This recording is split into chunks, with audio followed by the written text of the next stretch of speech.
welcome to the very first edition of the TeenAider with Margaret Naughton, brought to you on Lure Media TV.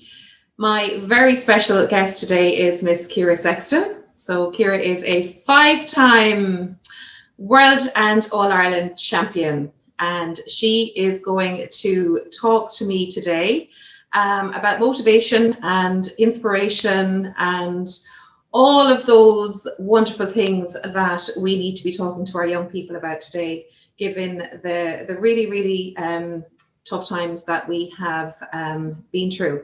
Ciara also has been lead with Riverdance, Lord of the Dance, Heartbeat of Home, and has a fabulous trailblazing huge amount of achievement behind you. And I know today you're going to bring so much inspiration and motivation to parents and teenagers who will be listening to this. So Ciara, you're very welcome. Thank you so much for having me. Oh my goodness, what an introduction. I'm sweating. Oh, the expectation. I think you've probably just come off a motivational Zoom talk, I think, which my 2 children have been on, I think, yeah. Absolutely, yeah. Saturday morning, great time to get them. Just as they roll out of bed, hit them. 100%, absolutely, yeah. Great time to get them. Can we start by, can I just ask you, first of all, dance obviously is, your passion, and, lights up your soul. So we just might start by asking you, how did you start dancing? When did you start dancing? Where did this all come from? So I grew up in Coventry in the West Midlands. Mighty Midlands in the UK. Both of my parents are Irish, so I was sent to Irish dancing lessons. And I was sent, but I was desperate to go because I was the youngest of 3 girls and they were already dancing. So obviously what they did, I was just desperate to do. So after much pleading, apparently, allegedly, I can't remember, at around age 3, I was allowed to go to dancing lessons. And, at 3, I'm not too sure that you're up to much, but I was allowed to bounce around, and I feel like I really got a feel for the music, and I was told that as well, so that was wonderful. And apparently I was hooked from there on. Wow, the age of 3, that's so young, but as you said, what a fantastic age to start. And at what point then did you realize that this was something that I absolutely want to keep going with? Because children start with so many different hobbies, don't they? And there's so many different things that they get involved in and that they kind of dip their toes in and they try, and then they might give up and try something else. At what point did you decide, this is for me, this is something that I'm going to continue with?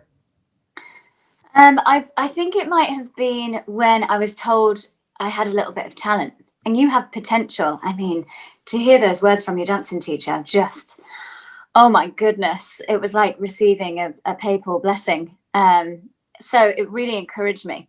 It catapulted me forward, and I wanted to attend more classes and I wanted to get a little bit more serious because, like you said, children are into everything, whether it's scouts or brownies or beavers or guides or, I ran a lot. I played football, and there was lots and lots I wanted to do, and I was horse riding for a while and things like that. But Irish dancing really struck a chord with me, and I was quite naturally talented at it, but still needed to do, oh my goodness, so much work.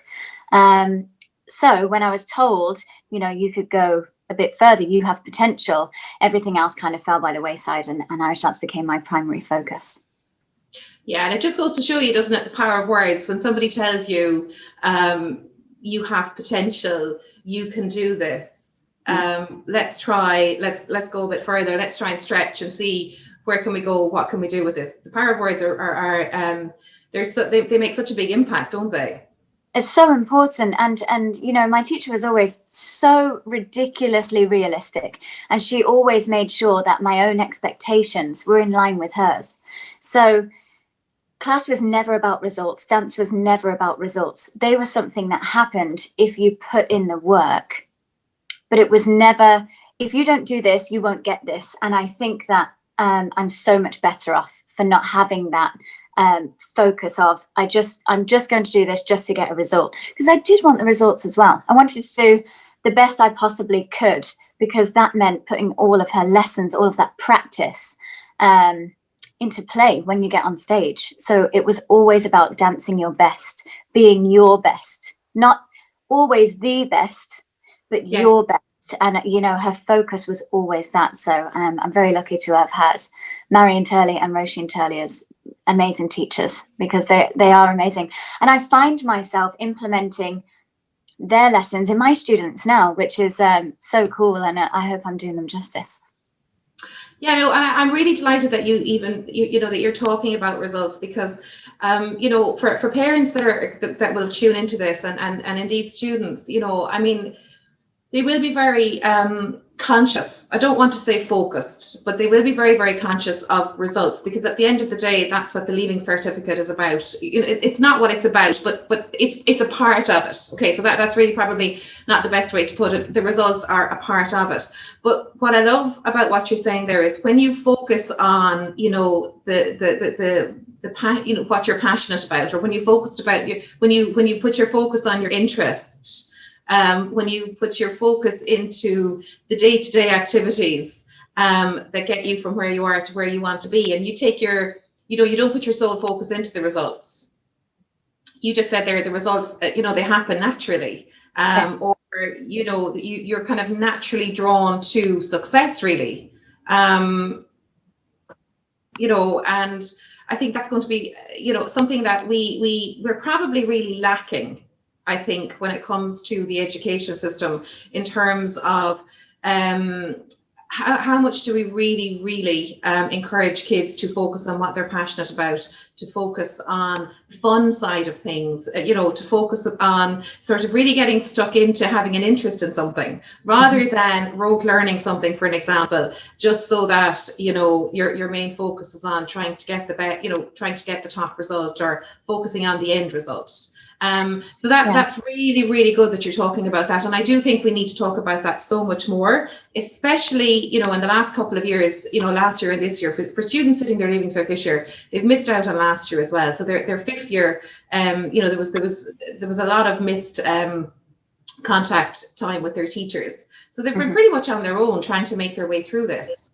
So, you know, that's really important that we try and get that across to them, that it's not always about results. It's about trying to find what you're interested in, have fun, do stuff that excites you, and somewhere in the midst of all that, the results and the success, it kind of drops in. Mm-hmm. Absolutely. I mean, we could talk for hours about this, but when things get results based, it's usually it's because of finances. So when you're putting so much money into something, you're wondering what the end result is, especially as a parent. You know, Irish dancing can get quite expensive, especially the more competitive focused you become, which is your choice. And, you know, always a wonderful conversation to have with your dancing teacher. Where should we go from here? But then results at school mean possibly a bigger budget the year after, which brings more laptops, you know, more resources, teachers, masterclasses. It's easy to see why things become so result focused. So it's easy to see why it feels like students, you know, who aren't the top of their class may feel a little lost and a little down, and their mental health might be suffering right now. Because when something's like a massive focus, so we're in school 5 days a week, that's a huge focus in your life. It's easy to just want the best for yourself. And we've had this conversation before, wanting to do the best in order to please the people around you, your peers, your teachers, your parents. So yeah, there are so many sides to it. Yeah, and I think that's a fantastic, you know, I suppose that's one thing that we generally never tend to talk too much about, is the finances.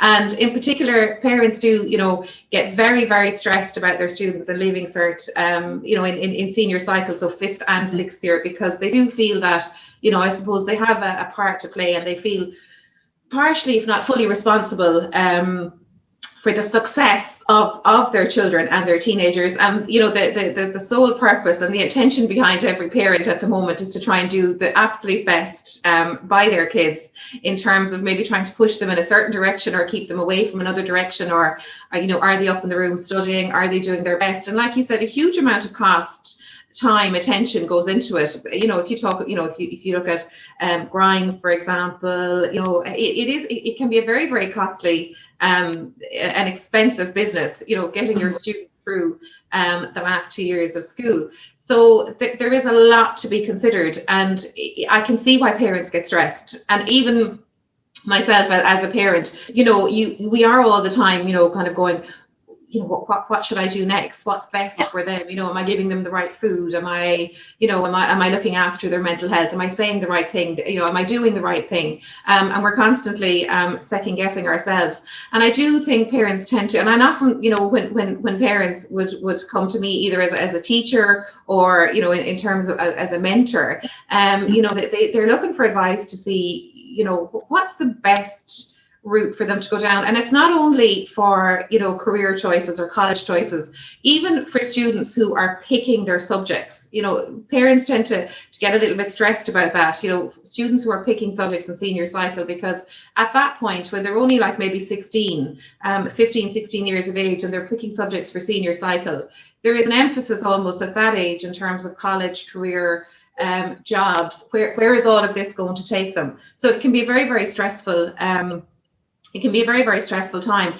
And what I find though is that we tend to take our focus off of, at that point is where, you know, we tend to take our focus off the passion, the interest, what are they good at? It's like, you know, it's like you're, you know, where lies their potential? And we tend to get drawn into the, well, you know, what's going to give them a good job, or, you know, it's almost like, you know, when I was young, it was kind of like, you know, the pensionable job almost. So what's going to be that long-term job that's going to give you that financial security, that's going to look after you. So when a student comes to their parent then and they say, well, you know, I really want to do something like dance, or I want to do something like, you know, in the area of drama or the arts, parents can sometimes go, you know, I'm not so sure. And they tend to want to, you know, they tend to want to push them into like a business degree, a law degree, or something that when they come out at the end of 4 years, they've got a specific qualification and they can walk straight into a job. And I think for that reason, maybe even arts degrees, sometimes they get very bad reviews from that perspective. Whereas I think arts degrees can be fantastic because it gives a student an opportunity to, you know, have a think about what they want to do. Maybe, you know, study 4 or 5 different subjects and maybe find what their interest is, or, you know, gives them that more time for discovery to find themselves and what they're interested in. What would your advice be for students and for parents who are in that position, maybe where, you know, for parents, I suppose, where students are coming and they say, look, this is something that I want to do, but a parent is maybe a bit hesitant or a bit fearful to allow them to pursue something that's a little bit outside the conventional route? I think that, I mean, where do we start? It's really easy to see the worst case scenario. So say if your daughter, Ella, came to you and said, I want to pursue a degree in the performing arts, your mind might automatically go to, she's going to be a penniless artist. We're like, where do we go from here? She's not going to move out. We're going to have to support her forever. Pat, don't leave your job. Oh my goodness. Sell the car. I mean, it's always worst case scenario. And probably, I'm thinking I'm going to be working till I'm 85. Yeah. My heart's racing. Stop. I'll never retire. And it's almost like all of our faith goes out the window because we're projecting our fears. And when you project your own fears onto your child, oh my goodness, they absorb them so quickly. It's so hard to take back.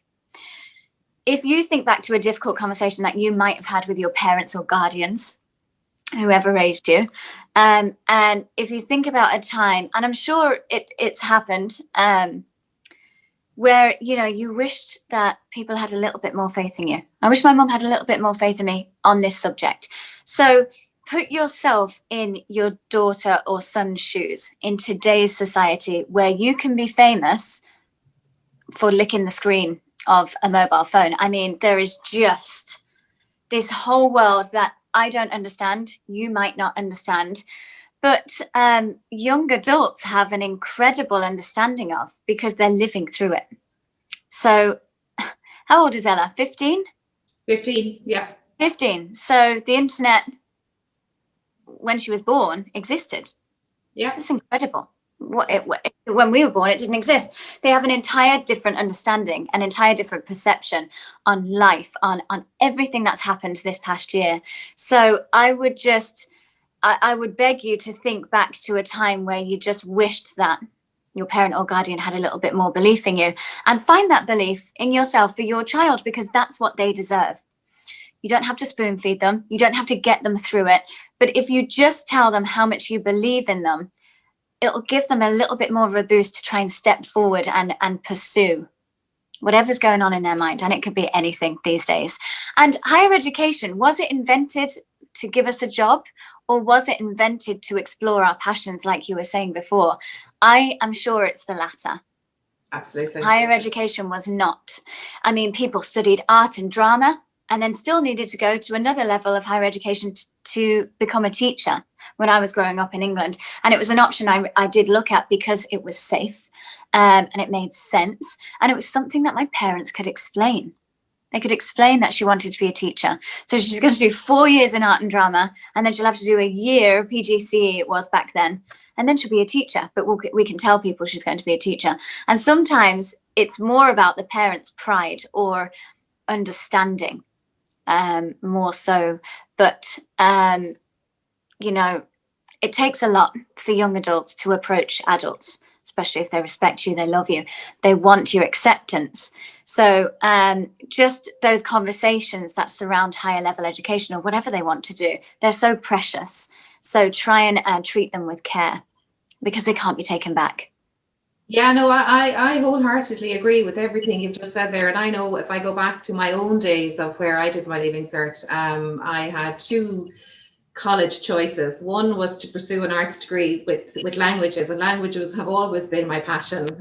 You know, and I would have, like, say, from the age of, from a very, very young age, my aunt, my dad's sister, would from as young as I can remember, she lived in Paris, and obviously, worked in Paris and spoke fluent French, and that she was somebody that I really looked up to. And I think, it's probably only that I'm having this conversation with you now when I reflect back and think, how have I ended up where I am today, which part of what I do is I teach languages. And I suppose you look back and you think, where did that inspiration come from? But most definitely it would have come from my aunt, who, as I said, would have come home for the summer holidays, the Christmas holidays. So she would have come back from Paris, and going back, I mean, when I was small, that was such a big thing. Even, to travel to Paris was such a huge thing. To mind, live and work there, and language. So I would always have looked up to her. So that's where my passion for languages would have started. But I remember when I was doing my Leaving Cert and having, gotten my results, I had 2 choices. One was to take a business course in Limerick. I think it was Limerick Senior College back then, or Limerick College of Further Education. And the other then was to accept my CAO choice, which was languages. And I remember my mother having the conversation with me and thinking, saying to me, I really do think you should take that business course, because again, I think it's what you talked about, what you just said there about safety, and it's kind of the fear of the unknown. An arts degree was something that going back then was probably something that parents of my generation definitely wouldn't have heard of. So I had to have that conversation and almost plead to say, please let me go and do this, because it was something I know in my heart and soul. If I had gone to do that business degree, I probably wouldn't have stuck at it.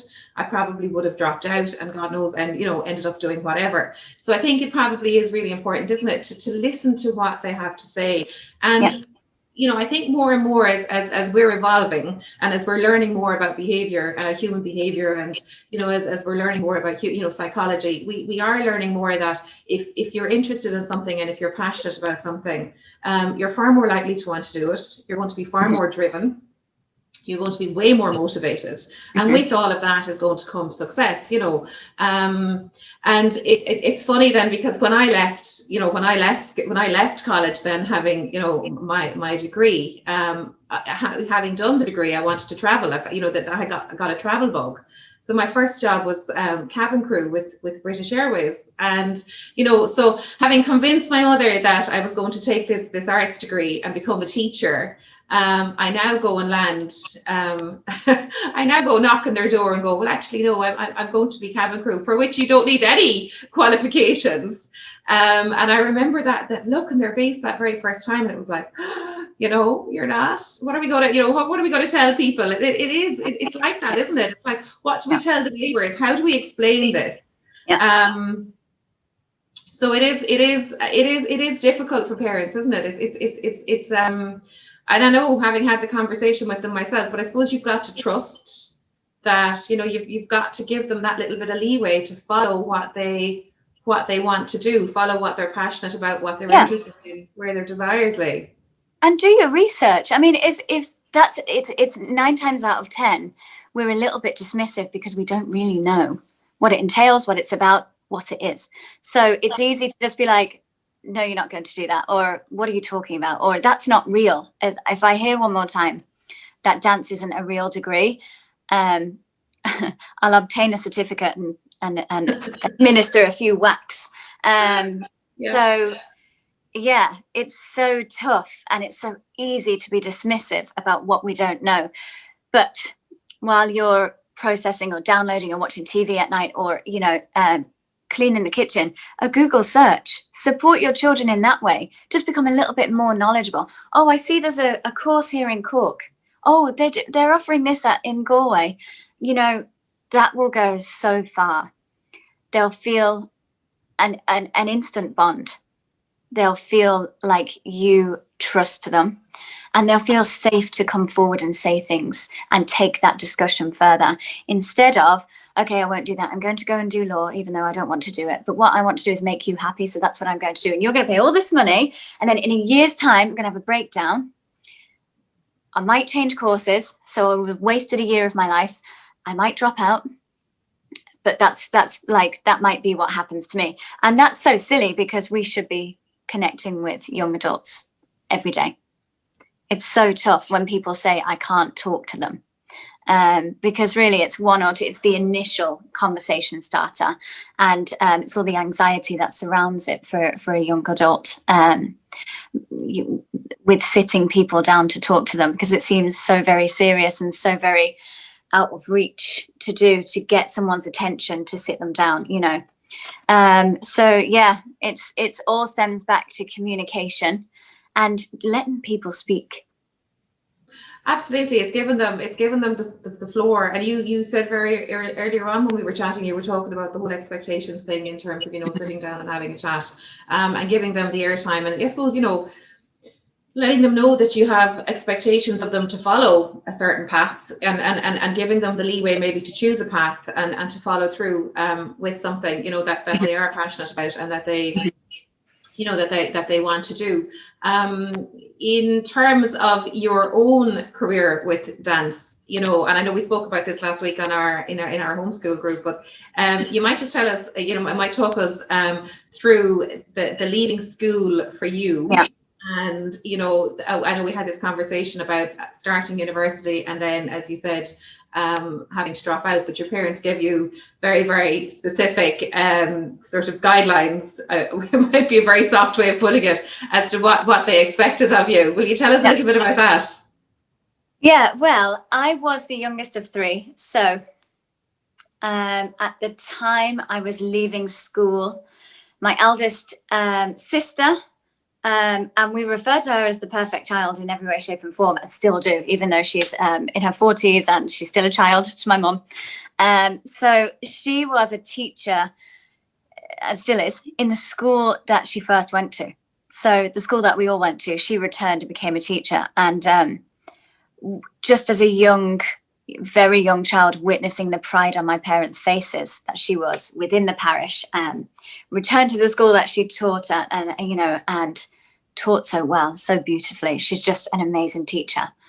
I was like, oh my goodness, this is brilliant. This is a chance to impress them. They were forward-thinking parents. My middle sister was a dental nurse. They were so proud of her. She was studying dentistry for a while. Then she went down the teaching route. So I thought, right, drama degree.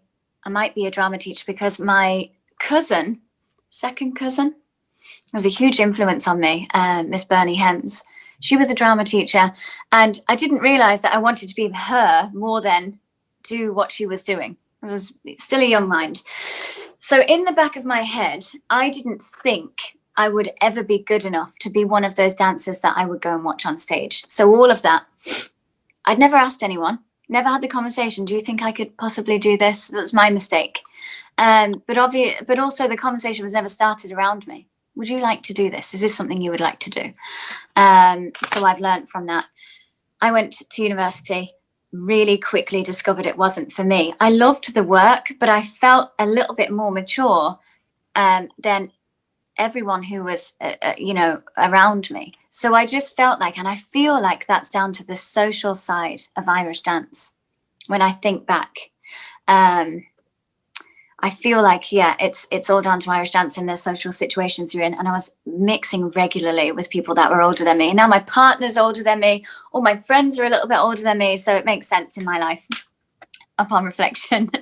So really quickly just realized this wasn't for me. I just wasn't okay with it. I felt like I reverted back, and it was like taking a GCSE. So just tried to persevere and ended up leaving, emailing the dean, the head of the course, just saying, I'm gone. I'm not sorry. What course did you do? Sorry, you might have said it. What course did you do? Theatre and professional practice. Oh, okay. So I wanted to make it a broad course, right? To try and open a few doors, because everything that came with theatre I wanted to do. So I wanted to be on the stage, I wanted to direct what was going on the stage. Can't do the same thing at the same time. I wanted to know about sound and light. I wanted to know how things are written. I'm obsessed with comedy and how it's written and the formulas for that. So I just I did a lot of research for this degree, and I thought, right, this is the place for me, University of Wolverhampton. And it was fantastic and the teachers were incredible, but it just wasn't for me. And coming to that realization means I've failed. So I've failed this part of my life. And I really don't think higher education is for me right now. What will I do? Where will I go from here? And everyone else was at university. All of my other friends were at university. And it felt like I was the only one that was second guessing, thinking, poorly of myself mostly. I ended up leaving. So I left. Could I tell my parents? No. I tried for 4 days in a row. I tried to bring it up. Completely chickened out. Couldn't tell them. So then this debacle of me leaving the house every morning 5 days a week to go to university began for a month. So I would leave the house, go into town and sit in a coffee shop, and I would write down things that, I wanted to do. But I really still didn't believe that I could ever do them. And I can't believe that at this point, I didn't ask anyone. I didn't reach out and ask anyone, but I think I was just so closed-minded. It might have been a reflection of the time, or maybe the society, that I just didn't pick up the phone. Why not? Why didn't I do that?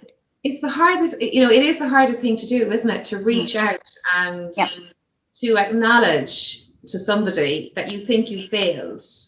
Of course. So yeah, it is hard. Yeah. Yeah. And I was just, in a terrible mindset, a terrible frame of mind emotionally, because with every day that I sat in the coffee shop, you're so aware. I tried to buy as little as I could just to stay there all day. But I knew that the girl behind the counter was looking at me like, why are you here every day? Why? And the paranoia would set in that when I got home, did they know that this is what I was doing? And I was lying to them. And that's awful. That's an awful thing to do. And they would ask me how was class and how was university. And it was just an awful vicious circle. And eventually I told them. So I sat them down and I thought, right, okay, it's now or never. Here we go. And I told them, and they were expecting something humongous. And when I told them, they were like, yeah, okay, that's fine. Are you I know, I okay? think as a parent, I can relate to that because, and probably only as a parent, you can relate to that because you do think when they come to chat to you, it's like, oh my God, what is this? How big is this? It's like, what have you done? Are you okay? That's the first thing that sort of comes into your head. So I can totally relate to your parents on that one. Yeah. And that was the biggest question. But are you okay? Has anything else happened? And they wondered about my safety because I was traveling to Wolverhampton. It was nothing to do with that. Did you have an argument? Is someone bullying you? Are you upset by a teacher? No. The course just wasn't for me. And it was so wonderful that it was so heartwarming that they cared so much. And I can't believe that I ever doubted that this is a reaction that they would have had. I cannot believe it. So live and learn a lesson. They learned a lesson too. So like, we're all human. So they said, that's fine. Okay. This has gone on for too long. You're not going into town every day for a month. This is nonsense. You have 2 weeks to find a job.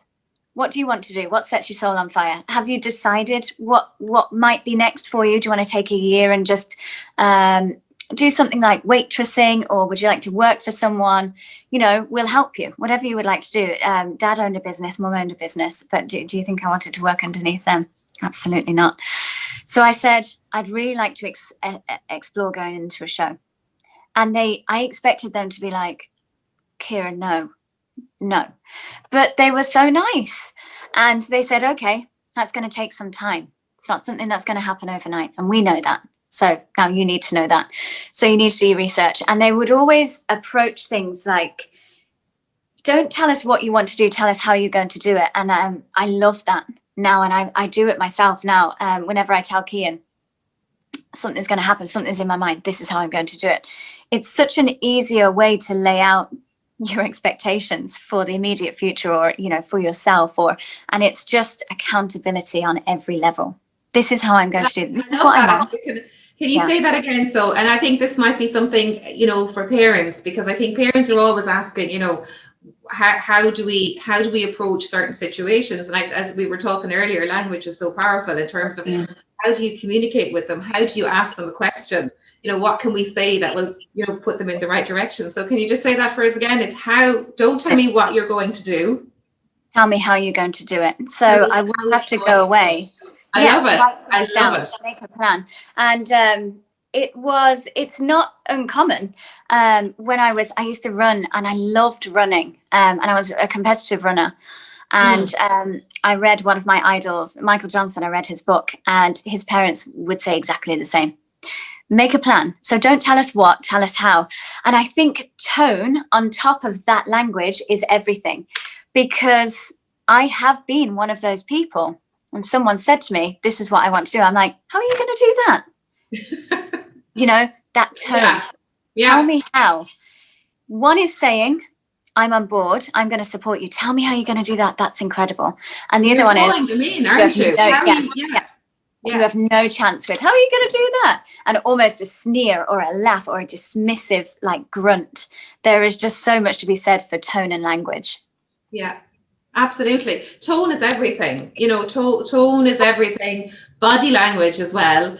On top of that, and I've learned that the hard way, with a house with two a teen and a tween, as I call them, but I've learned to be very, very conscious of even how I look sometimes in terms of what they say to me, because a look can say it all.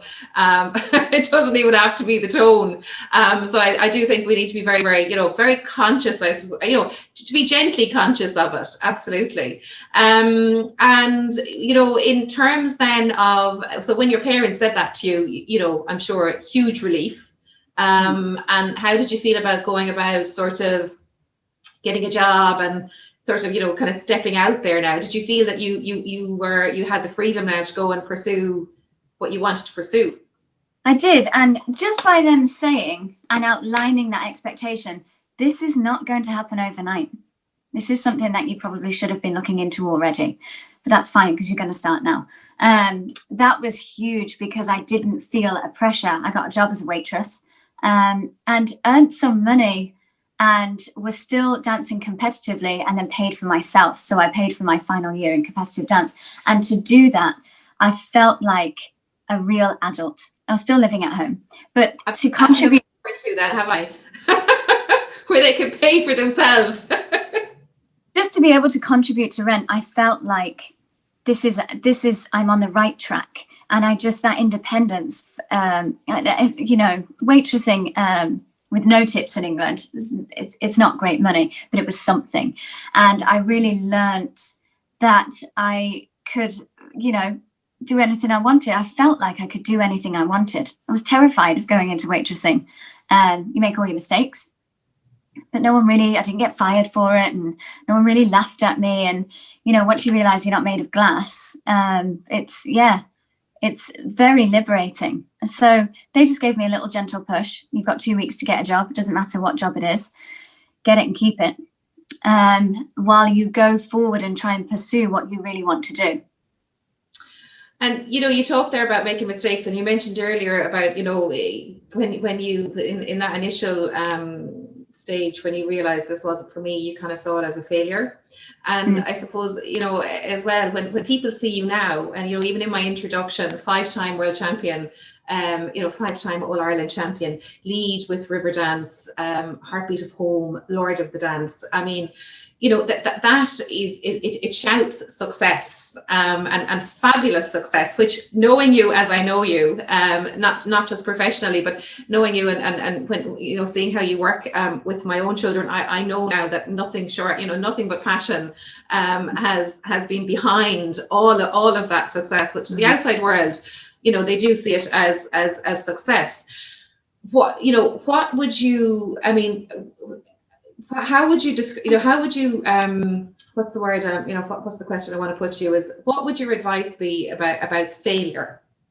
Or maybe tell us a little bit about how you've overcome failure yourself, because I think on the road to success, which people don't see the behind the scenes very often, there's a lot of failure sometimes that gets you to that point of where you're successful. And when somebody is on that journey themselves, particularly young people now who are sitting their leaving cert, they're starting out on their journey. And I suppose their sole focus is on success. And if I don't reach this success, does this mean I'm a failure? Am I already a failure? Have I failed exams? And, students now are facing into predicted grades, and they have to try and make the choices. Do I take a predicted grade? Do I sit an exam?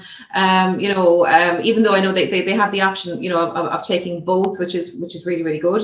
But they very often don't see the clarity in the option of having both. They very much focus on, if I don't, does this mean I failed? Can you talk to us a little bit about that, and just maybe share with us how you've overcome the setbacks and the failures, and maybe advice to young people who would be heading out or starting out on that journey now? Yeah, well, I mean, as an adult, I do feel like I fail every day in some way, whether whether you forgot to put petrol in the car the night before, or, we do beat ourselves up from morning till night, unless we check ourselves. So we're constantly in our heads, talking ourselves down, saying we should be better, saying we should be thinner, fitter, younger. I shouldn't wear my hair like that. I can't believe that picture exists of me. There's just so much that our minds is a constant battle, and it doesn't really leave you unless you acknowledge it, and then you have to accept it, and then you have to make a plan to move forward with it, to try and change the negative mindset.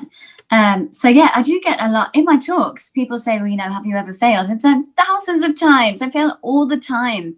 I fail every day, and you get those questions. Did you ever fall on stage? Yes, I'll continue to fall on stage because I'm a human being.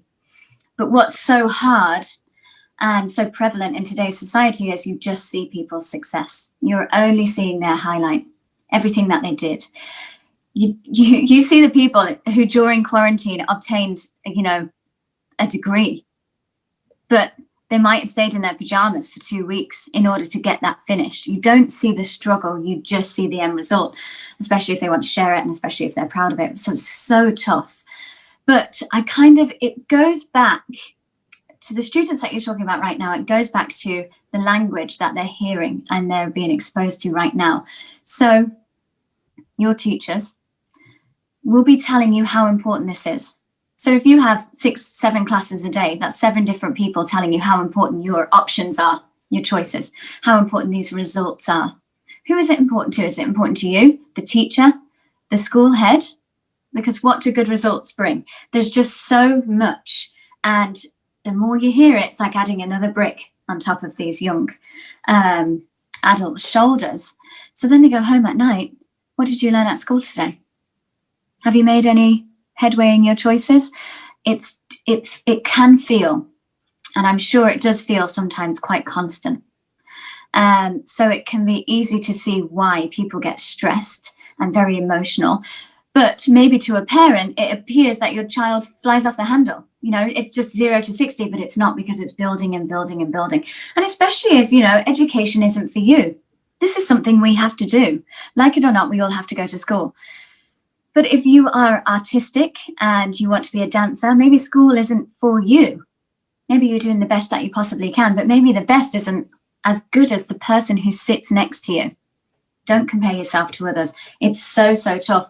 So it really is just, it will all start with your parents and their language. So how many times have I failed? A million and one. I remember going for my 5th world title, and I danced out of bounds on stage. It was just awful. You know, that white, yellow and black tape danced right in front of it and nearly down into the audience. My goodness, just a misjudgment. You can't look down when you're on stage. Received 0s for my slip jig. Won the jig, ended up recalling. Just terrible. So word had got back to my teacher that, you know, the judges had a meeting and it's 5 0s. It's a disqualification for this round. How did she recall? Because I ended up getting 1st place in 5 from the 5 of them, right? So I thought, okay, that's it, going to call it a day. And my teacher was like, no, you've recalled. So there will be people here today that haven't recalled and haven't done anything wrong. So who do you think you are, saying that you're not going up on that stage? And I thought, right, oh my goodness, okay. She said, you're going to get up and you're going to dance out of your skin. That's what's going to happen because you're so lucky. And this is your worst day, but it's still better than some other people's best days. And I thought, okay, I'm going to have to do this. And I ended up 19th and I got a world medal, and I felt like such a failure, but I also felt like such an imposter, and they go hand in hand. Did it catapult me forward to working my absolute backside off? Yes, it did. But it was all happening while I was leaving university. So looking back, and in hindsight, which is a marvelous thing, especially to all our parents, we can understand why things happen and why the breakdowns happen. Whether it's a relationship, whether it's communication, we can understand looking back. But what we're trying to do as parents is prevent them from happening when we have to let them fail. We just have to let it happen. And that night, when I got 19th, after winning the world 4 times, I phoned my dad, right? And he said, are you okay? And I thought, yeah, I'm fine.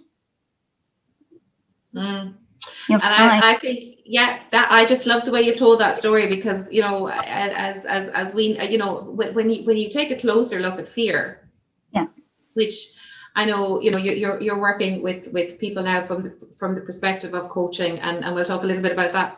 But when you take a closer look at fear, I think that question kind of nails it, because really, if you go behind the scenes of fear, what are you being asked? Are you okay? Or will you be okay? And I think if you can, like you said earlier as well, even just to tie in all the bits that you've kind of said to us today, it's the acknowledgement, isn't it? It's the acknowledgement of the bad stuff or the negative feelings. If you can acknowledge the fear, and if you can always pull it out and have a conversation with it and go, you know, well, why are you here?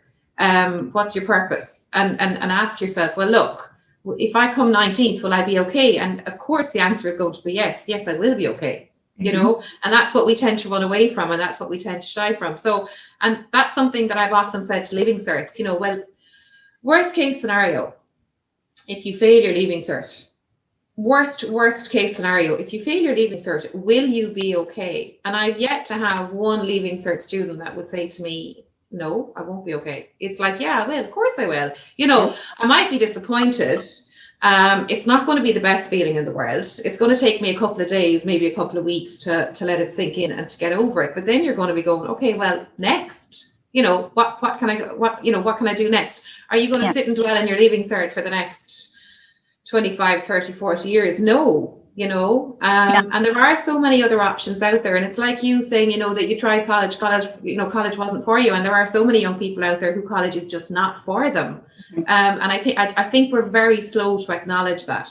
That's why I'm so delighted that you're saying, that you're coming on here today and saying that college is not for everybody. It's just not an option for some. But in saying that, I think we tend to forget and have a look at, well, what is for me? What else is out there? And there is a world of opportunity. It's like you talk about, my girls, for example, when they were born, the internet was here, the click of a button, and you had access to, you'd access to everything. So they are in a generation, and look, thankfully, I suppose that they've been brought into the world, into a world of technology where you can research and you can Google and you can look up things, and we have all of that at our fingertips. So I think that's hugely important, maybe for us to even just acknowledge that today, that fear is, will I be okay? Yeah, you will. And any student watching this today, or any parent that's tuning in, will your student be okay regardless of what happens next September? They will. And it, as well as that, parents know that I'm going to make sure they're going to be okay. We know we're not going to let them down. We know we're going to be there for them, to support them, which or whether. But I also think that's probably a really important conversation to have with them. And say, look, no matter what happens, we're here for you. You're going to be okay. And I think it's rather than, and the other thing that you said, and even as a teacher, this has made me realize, because when I see my students in class for 40 minutes for a French class, or 50 minutes, you forget that they're going into another class for 40 minutes, and then another class and another. Some schools have up to 9 classes a day. So students are constantly hearing, well, we want you to do this and we want you to do that and this, that. By the time they go home, they've had, we want multiplied by 9, or whatever in their heads. So yeah,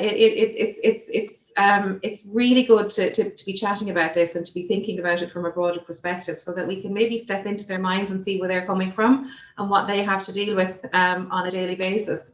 But I love that. I love what your dad asked you. Well, are you okay? And the answer, yeah, which is fab. Absolutely. We're going to be fine. Everything will be okay. And just that gateway, that conversation, just, are you okay? Will you be okay? Will we make a plan to move forward? Well, not right now, because I need to sit and wallow for 24 hours. That's fine. just opening your mind. And like you said earlier, everything's at the click of a button.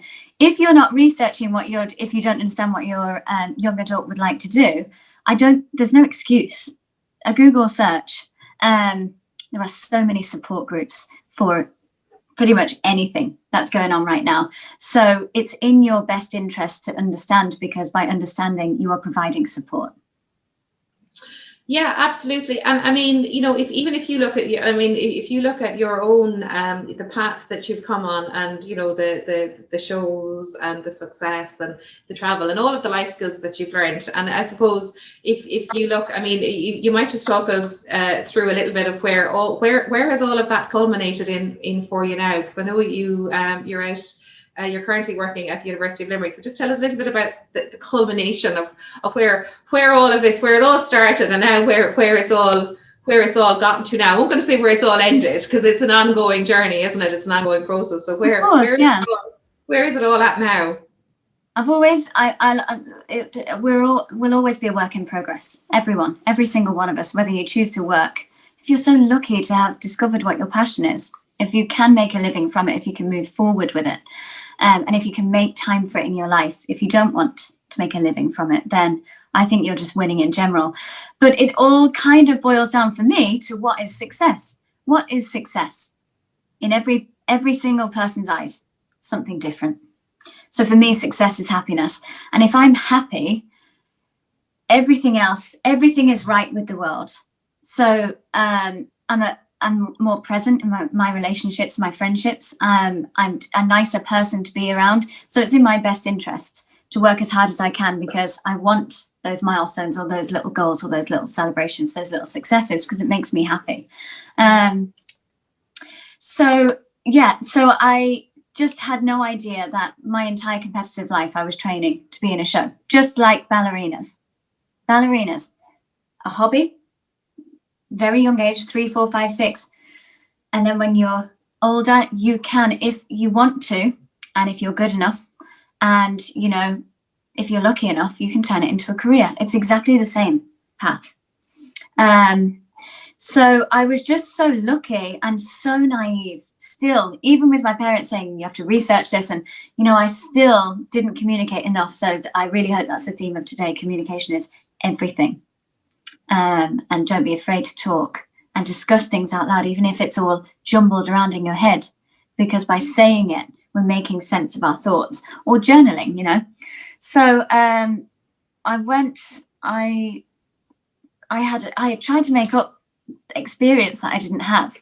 And I think looking back at the CV that I sent, it was just such a load of nonsense. But, you know, I thought I'd chance my arm, because I knew that if I was given the chance to get my foot in the door, I would work my tail off, which is, you know, I still carry that with me, because my dad was such a hard worker, and I know that I got that from him. So he always wanted to be the hardest worker in the room. So I love that. But it's a blessing and a curse sometimes. So not for me, but for him. So yeah, I went away to Lord of the Dance purely because Riverdance said, I'm sorry, I mean, we don't have spaces, there's no auditions, and we don't think you're right for Riverdance. And they're right, I wasn't at that time. So Lord of the Dance said, we'll take you straight away. That's, looking back, I was so lucky. So lucky. I don't know why. It was right timing. It wasn't anything to do with that nonsense resume that I sent. It was just the right time. So I went away with Lord of the Dance and spent 5 years with them. So through Lord of the Dance, I was exposed to lots of different cultures of dance and genres, and, you know, I really got an appetite for it. So I went into the troupe, and then I wanted to be lead dancer. And then I thought I wanted to be a dance captain, but then I looked at maybe the responsibilities, and I just thought, right, that's not something that I want right now. So I was figuring out what I wanted. And then I realized that, you know, I spent 5 years here, and that's 5 years dancing the same steps. So maybe it's time to dance some new steps. I love performing. It's like people who are on the West End, and they go to The Lion King for a year, and then Mamma Mia, and then Six and Hamilton, and you just go and audition for all these different shows, and it's marvelous. But the West End is in one place, and Irish dancing is mostly touring productions. So I thought, okay, so I'm going to have to sort of leave Lord of the Dance to go somewhere else. So I'm leaving job security. So again, as soon as I sent that email, I thought, right, well, that's it now. No one else will ever give me a job. No self-belief until I spoke to my parents. I might try going for this brand new show. And I've met the director of this show, and, you know, he said that I was on his radar, and that's given me hope. And they clung on to that hope, and they said, you need to go for this.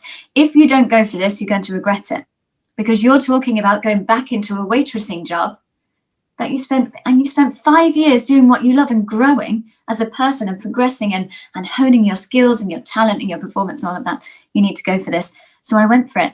And a really good friend of mine, Shane McAvinci, would always say about emails that you know, are a bit hesitant to send and forget. Click send, close your laptop and walk away. And it's just the best advice in the world. Send and forget.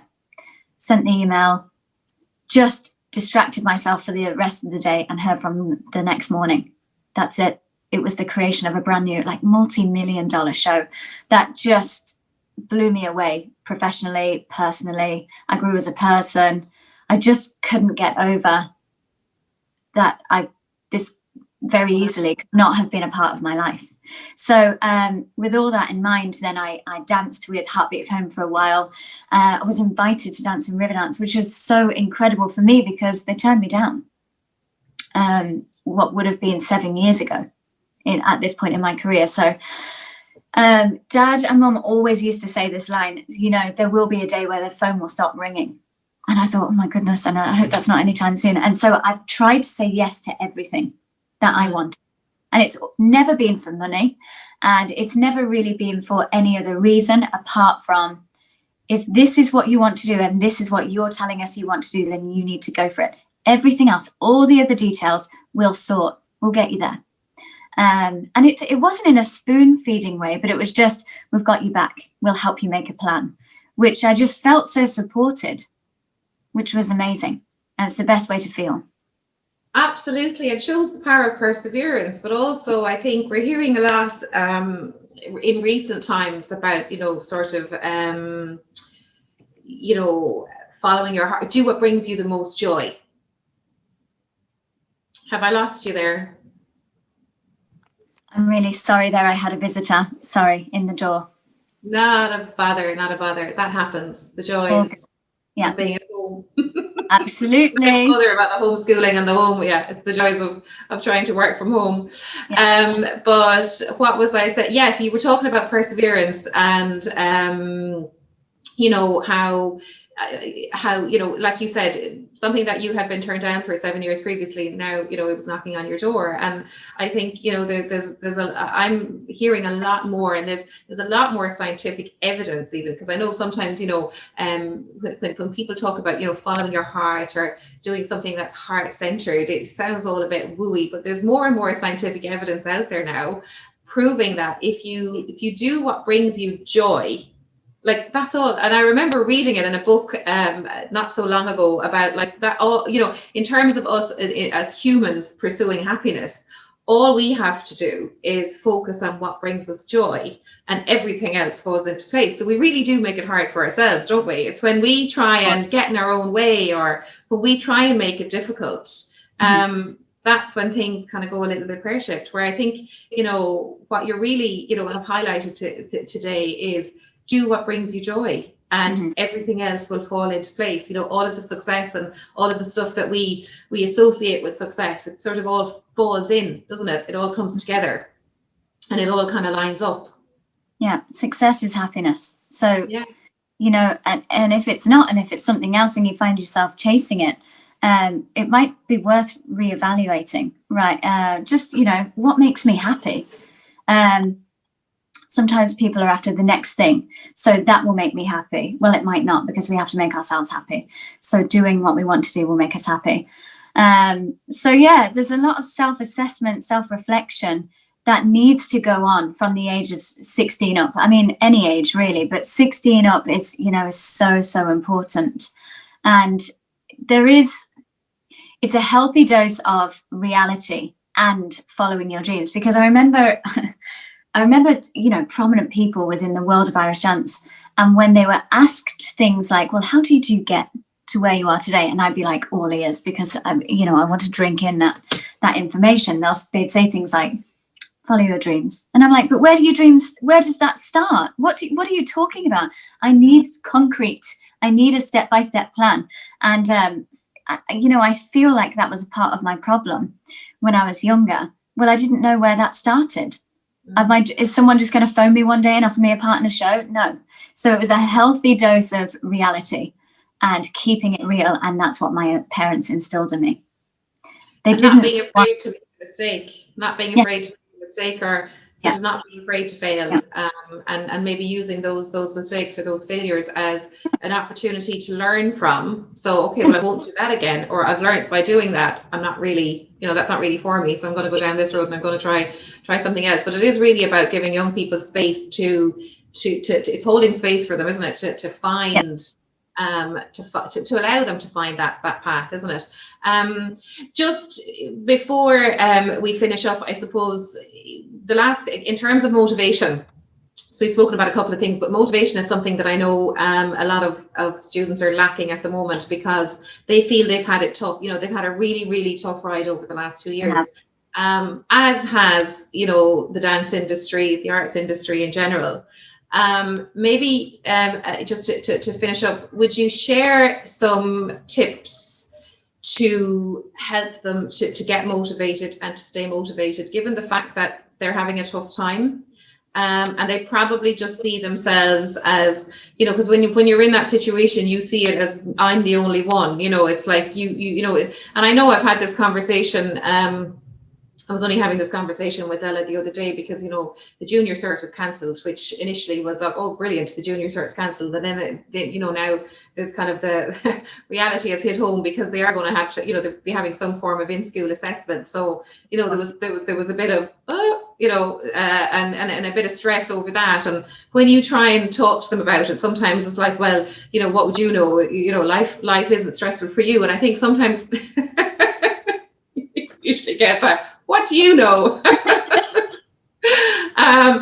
Because life for you is so perfect. Because I think everybody else from the outside, from the inside looking out, we tend to look at everybody else thinking they've got such a perfect life and they haven't been affected by the pandemic, or they're not affected by lockdown, or they haven't been affected by homeschooling. And we do tend to do that an awful lot, and we tend to forget that everybody else is probably feeling it and maybe just not saying it. But I know, the industry that and like the dance industry, the arts industry, it's taken such a massive blow in the last 2 years. So I'm sure you've had to work on motivating yourself to keep going and upskill, and to keep on that path of working through all of those obstacles. So what would your tips be to students who are feeling, well, it's like we've had it tough, we haven't been in school, we've been in lockdown, and what's the point? What would you say? What would your tips be for those students who are feeling? We have spoke about this before, celebrating the small stuff. So if they finish an assignment, if they thought it would take 3 hours, take 2 hours, and it takes 2 hours, that's massive. You didn't rush it, you did your best, that's huge. Reward yourself with something. It's harder these days because we're, at home, we're stuck at home, but celebrating small things, small goals, small milestones, it's so prevalent and apparent right now when I talk to my clients and they are of that age, that leaving cert age. What would you like to do? Well, I don't want to fail my exams. That's not the question. That's not the answer to the question that I was looking for. Don't tell me what you don't want to do. Don't tell me what you don't. Tell me what you do want. I'd like to pass science because science is the one I'm worried about. Oh, so not every exam. So you're not going to fail every exam then? Brilliant. Let's break that down. I feel like by setting small, manageable goals, it makes the mountain much smaller. And I know I sound like a real life coach here, but they get up and 1,000 things go through their head in the morning. And all of a sudden, the entire day becomes too much to take and they're exhausted. So they're in a bad mood. So they're waking up, thinking about everything ahead of them. I don't want to do it. I'd rather just stay in bed. I know, I felt the same. So by making small steps to achieve things and breaking things down, just like my parents would have told me, don't tell us what, tell us how, so by saying and projecting that fear, I don't want to fail my exams. Okay, let's make a plan. What do you need the most help in? What subjects are okay? Do you feel confident in? It's just, it's having the courage to speak out if you're anxious or fearful, and also just giving yourself a second and third chance, which adults learn to do. We're okay at the end of the night. I mean, because I know you, Margaret, we're okay saying, okay, today was a show, right? Tomorrow's going to be a little bit better. This is how I'm going to make it better. I'm going to get up at this time. I'm going to do this with the children. I'm going to make sure I've done this, this, and this. We make a plan then for the day ahead. Young adults might not have the ability to see the next day. And with the year that they've just had, every day feels like it doesn't matter if it's Monday or Saturday, after last year. So it's so important to keep communicating, keep breaking things down. Don't tell me what you don't want. Don't project that fear. Don't tell me your fears. Tell me what you do want, and I'll help you work towards them. There are conversations that we can be having every single day with our young adults. I'm laughing as you're saying that, because do you know where that conversation happens in our house? It's like, what's there to eat? And then it's like, and I get told everything they don't want for dinner. I'm like, but what do you want? Do you know what I mean? It's like when they look in the fridge and it's like, and then I'm like, well, I don't want that. And I don't want, well, just tell me what you do want. But, and isn't it so, it's so funny how we're conditioned, though, to talk about it, whether it's dinner, whether it's what you want for your breakfast, lunch, or dinner. Isn't it so funny how we're conditioned into focusing on what we don't want and telling people about what we don't want? And we're so conditioned into going down that route and getting caught up in the in the drama and the negativity of it. So that's a really good one that I'm going to remember. Yeah, absolutely. So tell me what you do want, and how are you going to do it? I'm going to remember those. They're going to stick with me for sure. Yeah. That's great. It's harder to admit. It's easier to think, oh, worst case scenario. My daughter, she wants to go and be in Cirque du Soleil. Oh, she's going to be penniless. I'm going to have to work till I'm 85. Worst case, all the time. And it takes a lot of work on your mindset to just turn that around. That's great, love. Last week, you wanted to be a dentist. Where do we go from here? Cirque du Soleil, dentist, let's have a chat. And I do feel like if you can find humor with your teenager, then, I mean, they relax instantly. It is the key to quite a lot of tough conversations. It's not always the way, but I have found it. And the more I work with young adults, I do find, if we can make them laugh, we just relax them a little bit more. Don't worry, life's not that serious. Don't take yourself that seriously. Oh my goodness, we fail all the time. It's also important to keep relaying all of those messages. Yeah, I think absolutely. And I suppose even I'm thinking now as a parent, from what you were saying to me, I'm learning so much from what you're saying.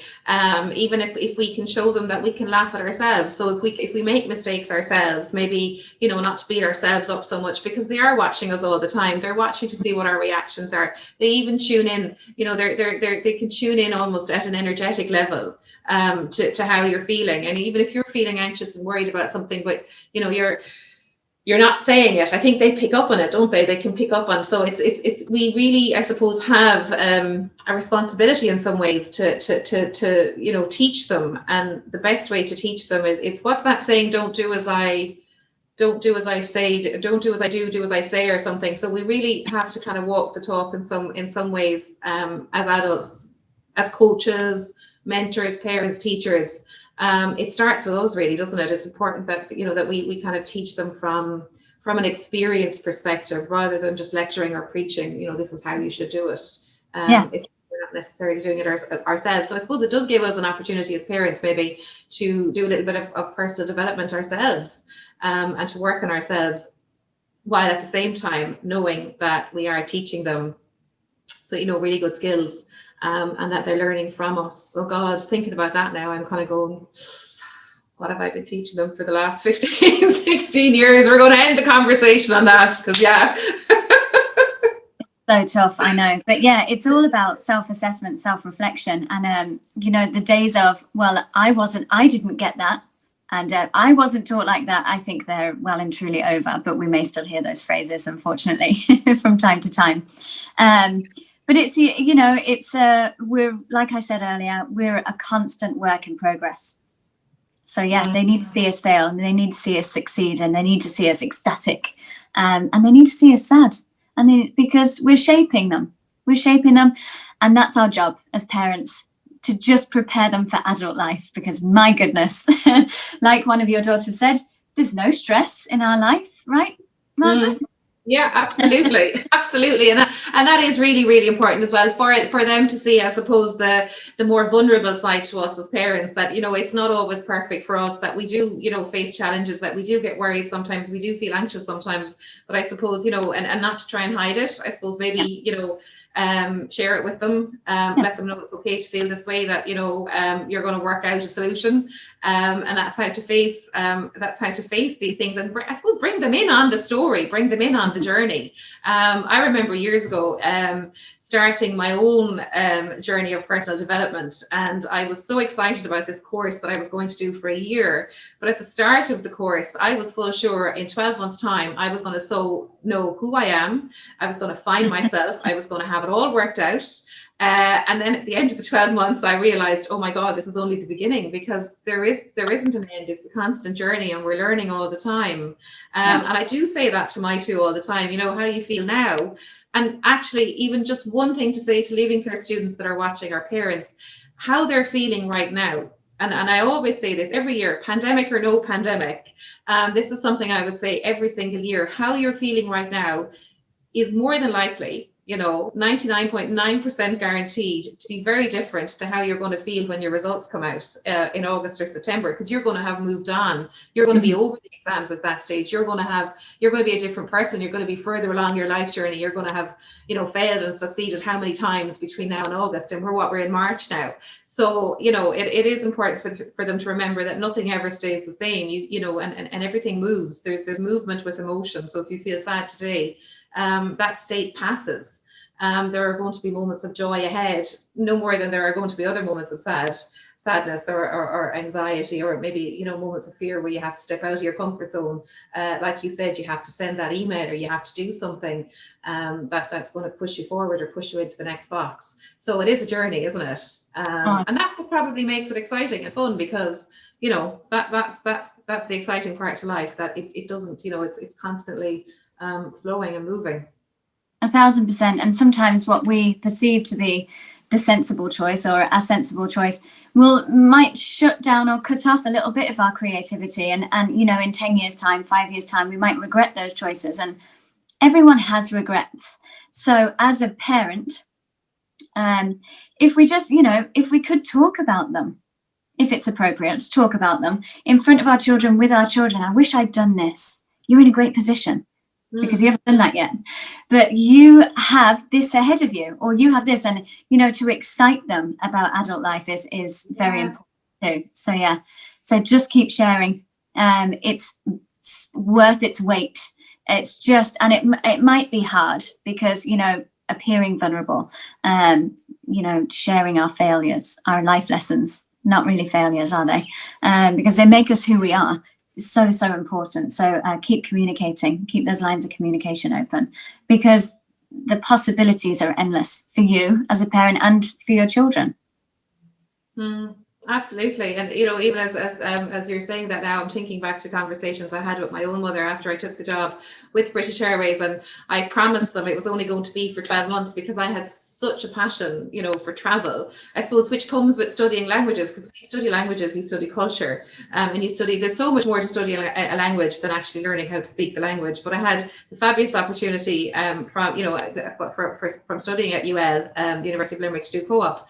But I remember, when I took the job, I said, look, I'm going to take it for 12 months. I need to get this travel bug out of my system, and I promise I'm going to come back and I'm going to pursue teaching, just like I had told you. But after 12 months, you get concessions, as you know, if you work for an airline. So my parents went on my concessions, and I said to them, I ran home one day and I said, look, would you like to come on a trip with me?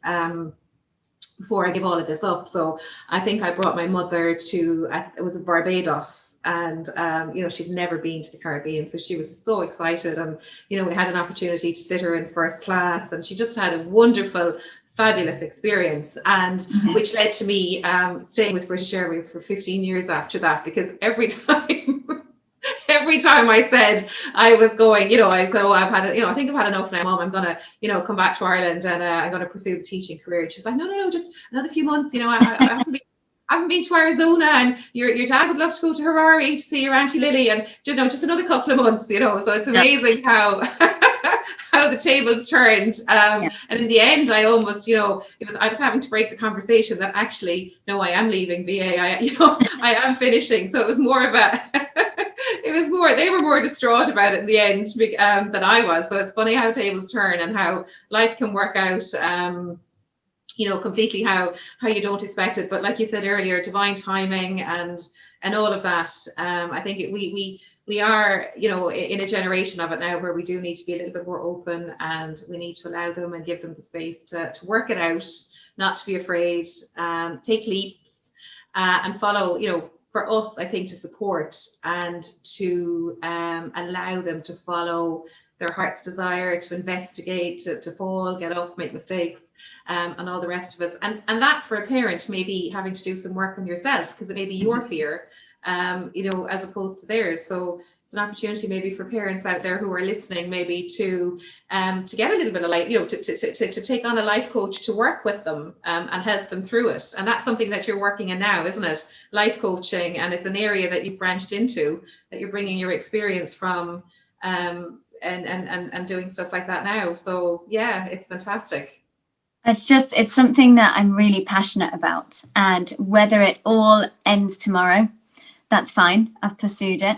But the education behind it, the education about why we may think the way we do, it's like I couldn't consume the material quick enough.